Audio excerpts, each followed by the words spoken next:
الحمد لله رب العالمين والصلاة والسلام على عبد الله ورسوله الأمين المبعوث رحمة للعالمين خاتم النبيين محمد وعلى آله وأصحابه وأزواجه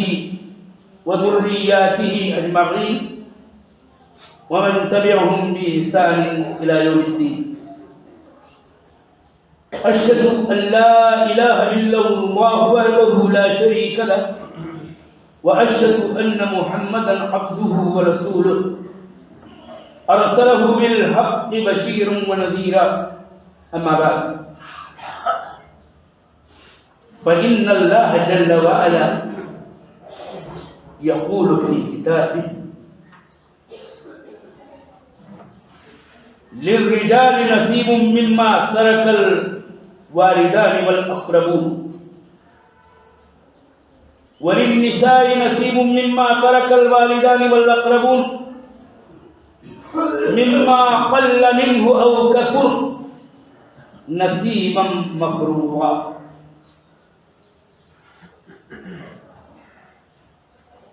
وقال النبي صلى الله عليه وسلم كما روى عنه عبد الله بن عباس رضي الله تعالى عنهما: الحق الفرائض بأهلها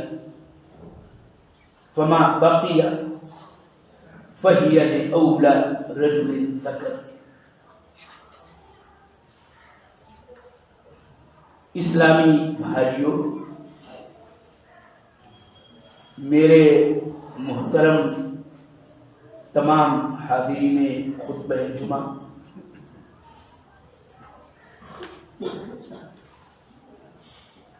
میں آج کے خطبے میں سورہ نساء کی یہ آیت جو ابھی میں نے دوسرے خطبے میں حمد و صلات اور شہادتین کے بعد پڑھی ہے، اور ساتھ ہی ایک حدیث بھی پیش کرنے کی سعادت حاصل کی ہے، اسی کے مضمون کو آپ تک، اپنے آپ تک پہلے اور آپ تمام حضرات تک پہنچانا چاہتا ہوں.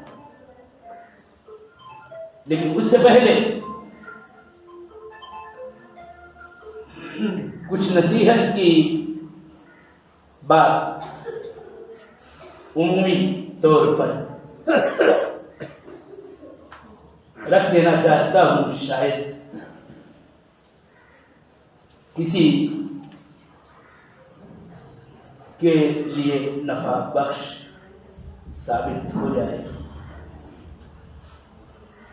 پہلی بات جو میں کہنا چاہتا ہوں کہ آج جمعہ کا دن بڑا افضل دن، لیکن اس کا جو ایک مقام اور مرتبہ ہے اور اس کے جو تقاضے ہیں اور اس دن کی جو ہماری عملی ذمہ داریاں ہیں، اور اس طرح سے اس جمعہ کے دن کی ساری عظمتیں دھیرے دھیرے ہمارے دلوں سے مٹتی جا رہی ہیں.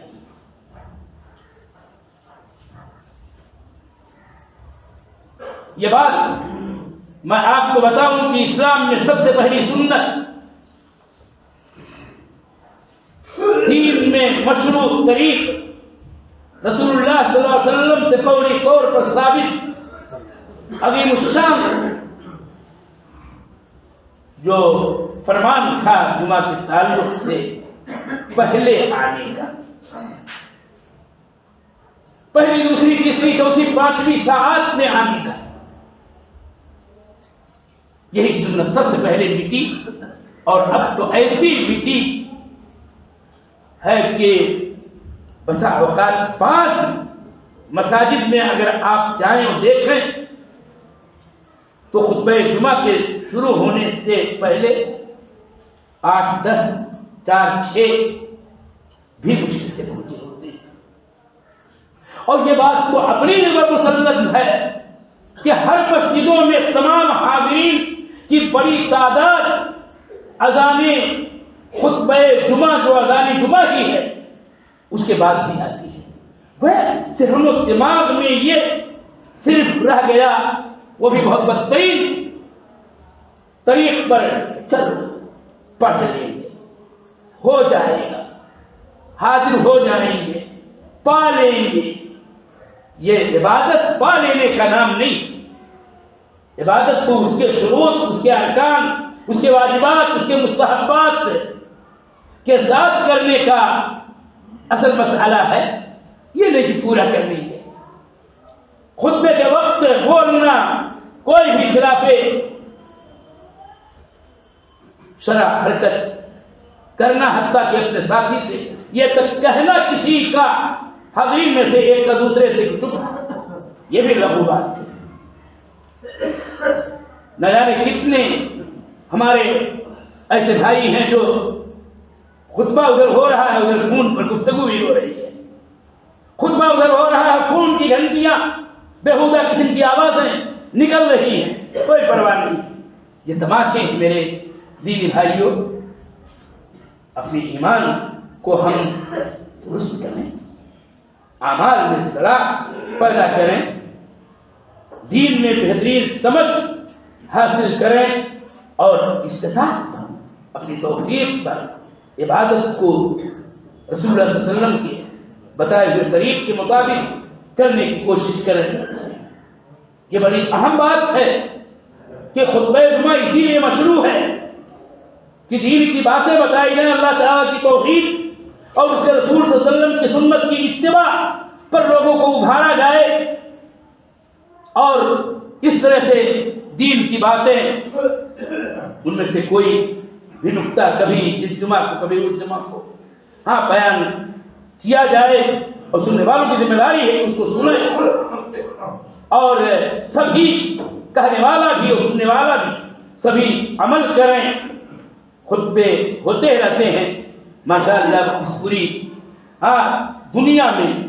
پورے ملک میں ہزاروں لاکھوں کروڑوں کی تعداد میں خطبے ہوتے ہی رہتے ہیں،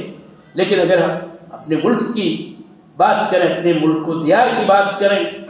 تو حالات مسلمہ جیسے ہیں اس پہ کچھ زیادہ کہنے کی ضرورت نہیں ہے۔ کیا کیفیت ہے، کیا حالت ہے، دینی صورتحال کتنی ابتر کتنی بدتر ہے، اور وہ مسائل جن میں ہمارا اپنا اختیار ہے، اس میں ہم نے کیا کر رکھا ہے، یہ ایک سوچنے سمجھنے اور غور کرنے کا مقام ہے۔ میرے دینی بھائیوں، خطبے میں آج میں نے کہا کہ ایک موضوع پر خصوصیت کے ساتھ روشنی ڈالنا چاہتا ہوں، اور نصیحت کی یہ باتیں کہ شاید یہ میں کہنے میں بجا ثابت ہوں کہ نسیم ازحجاج آیت کنایت، خطاب رفت باز آیت کنایت، سلامتی خطیب روزگارے دیگر دانا راز آیت کنایت۔ تو بہرحال میں نے ایک نکتہ سورہ نساء کی آیت کی روشنی میں اور حدیث کی روشنی میں آپ کے سامنے رکھنے کا ارادہ کیا ہے۔ اللہ تعالیٰ سے توفیق کی دعا میں مانگتا ہوں اپنے لیے اور اپنے تمام مسلمان بھائیوں کے لیے۔ مسئلہ بڑا ہی اہم ہے۔ آپ یہ جانتے ہیں کہ ہمارے دین کے اندر بہت سارے ایسے اعمال و اقوال ہیں جو ہم پر فرض ہیں، واجب ہیں، کچھ ایسے ہیں جو مستحب ہیں، مشروع ہیں، مباح ہیں، جائز ہیں، اچھے ہیں۔ فرائض اعمال اور فرائض امور میں سے یہ معاملہ ایک اہم ترین فریضہ تھا ہر انسان پر۔ میراث کے مال کو اس کے شرعی کتاب و سنت کی روشنی میں اس کے مستحقین، اس کے حقداروں تک پہنچانے کا اور میراث کو بانٹنے کا مسئلہ ہے، جس کو آپ ترکے کی تقسیم کا نام دیں، فرائض پر عمل کا نام دیں، میراث بانٹنے کا نام دیں، اور یہ وہ فریضہ ہے جو ہماری دیار میں تقریباً بہت سارے لوگوں کی وجہ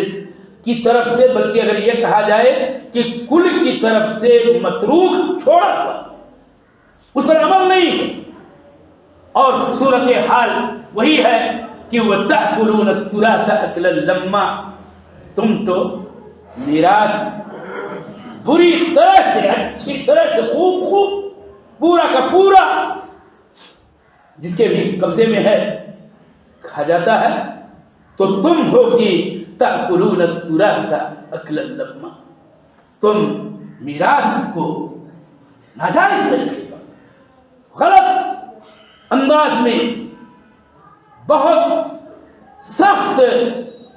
ڈکار جاتے ہو، کھا جاتے ہو۔ یہی صورتحال ہے۔ میں اس بات کو اچھی طرح سے جانتا ہوں کہ ہمارے دیار میں نفاذ فرائض، مواریث کی تقسیم کا معاملہ بہت ہی سنگین ہے، اس اعتبار سے کہ میں نے کہا اغلبیت تاریخ ہے۔ بتاؤ ذرا تم کسی کو، ہم بتائیں آپ کو کہ کون ہے ہمارے دیار میں آس پاس کا جو ہمارا علاقہ ہے کہ کس کے یہاں میت مرتا ہے اور اس کے بعد اس کا جو ترکہ ہے اس کے وارثین میں تقسیم کیا جاتا ہو پورا کا پورا صحیح طریق پر۔ میں اس کے پاس پہنچنا چاہوں گا اور اس کو دیکھنا چاہوں گا کہ وہ کون سے خوش نصیب ہیں مرنے والے کے وارثین کہ جو اپنے مرنے والے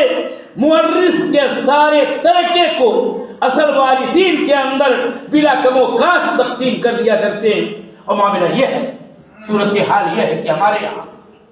کہ ساری پراپرٹی جو مرنے والا چھوڑ کے جاتا ہے اس کے اولاد ذکور، اس کے نر اولاد بیٹے اس پر مکمل طور پر قابض ہوتے ہیں اور اس کو صحیح بھی سمجھتے ہیں، جبکہ اس میں اس مرنے والے کے اور دیگر اقربا جس سے کچھ مرد ہوں، یقیناً ہوتے ہیں اکثر و بیشتر حالات میں کچھ عورتیں ہوتی ہیں، اناث ذات مادہ خواتین یعنی، اور اس طرح سے بہت سارے صورتحال میں بہت سارے وارثین ہوتے ہیں، لیکن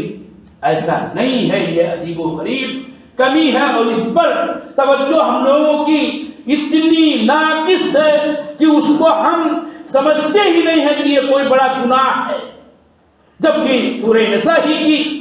آیت میں اللہ جل وعلا نے فرائض کے سارے مسائل کو آیت نمبر 11 اور آیت نمبر 12، آیت نمبر 176 میں تو بیان ہی کیا، اور آیت نمبر 14 میں یہ بات کہی ہے کہ جو اللہ اس کے رسول کی اطاعت کرے گا جنت میں جائے گا، اور جو اللہ اس کے رسول کی معصیت کرے گا اور یہ فرائض جو اللہ جل وعلا کے حدود ہیں ان کی خلاف ورزی کرے گا اس کے لیے جہنم ہے، اور جہنم میں جائے گا، ہمیشہ رہے گا، اور یہ بہت رسوا کن عذاب کا سامنا اس کو کرنا پڑے گا۔ لیکن ہم ہیں اور اغلبیت ہیں جس میں میں بھی شامل، آپ بھی شامل، اکثریت شامل، شاید اللہ کا کوئی بندہ ہو کہ جس کے یہاں صحیح معنوں میں کامل طور پر میراث کی تقسیم کا نظام برپا ہو، شاید باید ہی کوئی ایسا ہو سکتا ہے، اور ہم اس طرح کے آیتوں میں جو وعیدیں اللہ جل وعلا کی ہیں اس کا نہ کوئی خوف ہے، ڈر ہے دلوں میں، نہ کوئی خشیت ہے، اور نہ ظاہری طور پر کوئی تقوی ہے، کچھ نہیں، کوئی پرواہ ہی نہیں ہے۔ وَتَأْكُلُونَ التُّرَاثَ أَكْلًا لَمًّا، آیت میں یہی مضمون تھا کہ مردوں کا اس مال جو اس کے ماں باپ چھوڑے، جو اس کے قرابت مند چھوڑے، حصہ ہے۔ اور عورتوں کا بھی حصہ ہے اسی مال میں سے، جس کو اس کے ماں باپ چھوڑیں، جس کو اس کے اقربا چھوڑیں، رشتے دار چھوڑیں۔ اور معاملہ اتنا ہی نہیں کہ وہ مال چاہے زیادہ ہو یا کم ہو، مما قل منہ او کثر، اس مرنے والے کا مال کم ہو یا زیادہ، نصیبا مفروضا، مکمل طور پر فکس کیا ہوا قطعی حصہ ہے۔ یہ آپ جانتے ہیں یہ حکم ہے۔ کیا ہمارا باپ مرتا ہے اور ہم اس کی اولاد ہونے کے ناطے سے اور گھر میں اب اس کے مرنے کے بعد ذمہ دار اور مسئول ہونے کے ناطے سے، کیا ہم اس کے ترکہ کو اس کے شرعی حقداروں میں سے، جس میں ہم خود ہوتے ہیں، ہم اور اس مرنے والے کی بیٹیاں بھی ہوتی ہیں، اس مرنے والے کی زوجہ بھی ہوتی ہے، اس مرنے والے کی اور بھی دیگر رشتہ داریوں والے ہو سکتے ہیں، کیا ان تمام میں ہم تقسیم کرتے ہیں نہیں کرتے ہیں؟ کیا یہ جانتے ہیں کہ مردوں کا عورتوں کا سب کا حصہ اس ترکے کے اندر ہے جو میت چھوڑ کے گیا ہے؟ کسی کو پرواہ نہیں ہوتی ہے۔ پرواہ اس بات کی البتہ ہوتی ہے ہاں کہ نماز جنازہ غائبانہ پڑھ لی جائے۔ ابا ہمارے مر گئے، ہاں وہ مسجد وہ فلاں امام سے ہم ان تک کے پیغام پہنچا دو کہ ارے وہ ابا مر گئے اور وہ نماز جنازہ غائبانہ۔ اصل کی تجہیز و تکفین کے بعد، قرض کی ادائیگی کے بعد، اور اس کے بعد بس 1 روز میں 3 روز میں 4 روز میں ہونا تو یہ چاہیے تھا کہ ترکے کی تقسیم ہوتی، لیکن اس پر ہمارا عمل نہیں ہے، اس کی طرف کوئی توجہ ہماری ہے ہی نہیں۔ جبکہ اللہ کے رسول صلی اللہ علیہ وسلم نے کہا تھا کہ فرائض جو ہے وہ فرائض والوں کے درمیان تقسیم کر دو، بانٹ دو، جو بچ جائے گا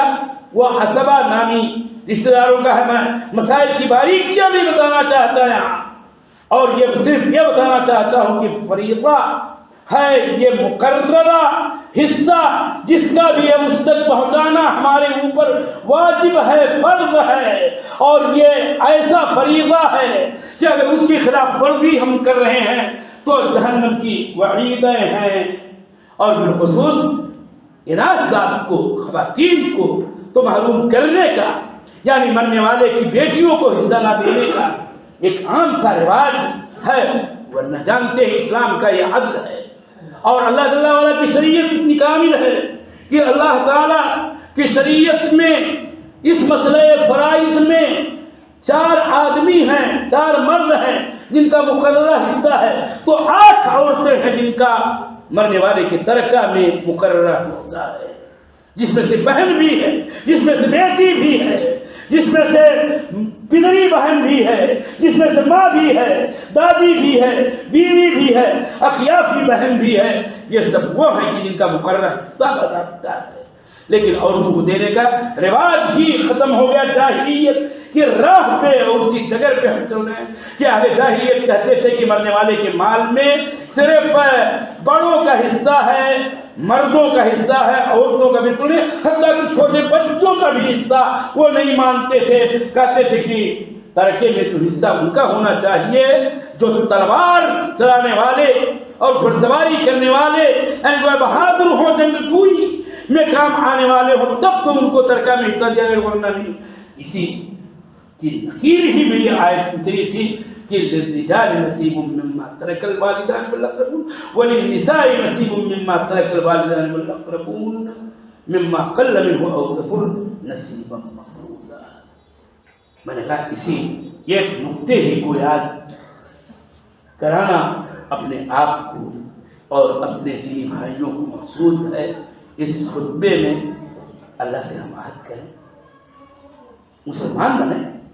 مومن بنیں، متقی بنیں، حدود اللہ کو قائم کرنے والا بنیں، اور اللہ جل وعلا کے فریضہ کو قائم کریں اور اس کے مطابق عمل کریں، جیسے کہ کتاب و سنت میں اس مسئلے میں ہمیں عمل کا پابند بنایا گیا ہے۔ اللہ تعالیٰ سے دعا ہے کہ بار الہ تو ہمیں فرائض اور مواریث اور ترکے کی جائز کتاب و سنت کی روشنی میں اس کے حقداروں میں جو تقسیم کا مسئلہ ہے اس پر عمل کی توفیق دے یا رب۔ اللہ تعالیٰ سے دعا ہے بار الہ ہم سب کو سچا پکا مومن بنا، ہم میں سے جو راہ راست سے بھٹکے ہوئے اللہ تم کو سیدھی راہ دے، جو نماز کے تارک یا نماز سے غافل یا نماز میں سست ہیں اللہ تعالیٰ ان کو تو نماز کا سچا پابند بنا دے۔ ہم میں سے جو بیمار ہیں بار الہ تو ان کو ان کی بیماری سے شفا عطا فرما، جو پریشان حال ہیں ان کی پریشانی کو اللہ تعالیٰ تو دور کر دے۔ اللہ تعالیٰ جو لوگ کسی بھی حیثیت سے قرض دار ہیں اللہ تعالیٰ تو ان کی قرض کی ادائیگی کا سامان فراہم کر۔ اللہ تعالیٰ تو اسلام کی اور مسلمانوں کی نصرت و تائید فرما۔ اقول قولی ھذا واستغفر اللہ لی ولکم ولسائر المسلمین فاستغفروہ من کل ذنب انہ هو الغفور الرحیم۔ ان اللہ وملائکتہ یصلون علی النبی یا ایھا الذین آمنوا صلوا علیہ وسلموا تسلیما۔ اللہم صل علی محمد وعلی آل محمد کما صلیت علی ابراہیم وعلی آل ابراہیم انک حمید مجید۔ اللہم بارک علی محمد وعلی آل محمد کما بارکت علی ابراہیم وعلی آل ابراہیم انک حمید مجید۔ عباد اللہ رحمکم اللہ، ان اللہ یأمر بالعدل والإحسان وإیتاء ذی القربى وینہی عن الفحشاء والمنکر والبغی یعظکم لعلکم تذکرون۔ اذکروا اللہ یذکرکم واشکروا لہ علی نعمہ یزدکم ولذکر اللہ اکبر واللہ یعلم ما تصنعون۔